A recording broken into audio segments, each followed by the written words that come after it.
Welders are responsible for melting and fusing together metal parts to form new objects, as well as for making repairs to existing structures and goods.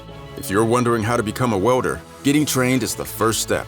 To learn to weld, enrolling in the Welding Technology program at Universal Technical Institute can help ensure you have the hands-on experience you need to pursue a career in the industry.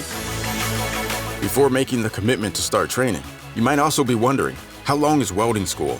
One of the many benefits to UTI's welding program is that you can graduate in just 36 weeks.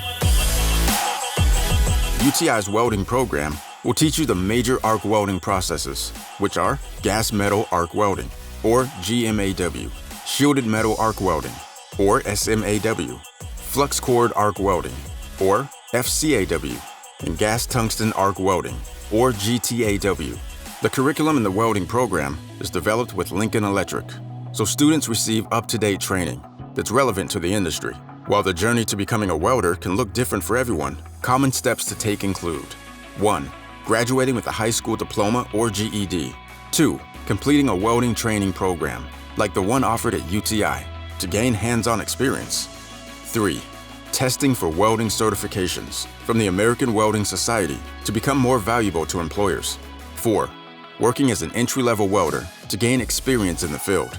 Once you've spent some time in the industry, you could be able to advance into other roles, like a welding machine operator, a welding inspector, or even a project manager. Professional training is key when pursuing a hands-on career as a welder, but you might be wondering about the cost. Fortunately, there are many ways to get help paying for an education. UTI is proud to be making more than $15 million in scholarships and grants available to students in 2021. With help from UTI, you can prepare for an exciting career working with your hands. Get involved in an in-demand industry. Click the link in our description to learn more about UTI's Welding Technology program, which is offered at 7 campuses nationwide.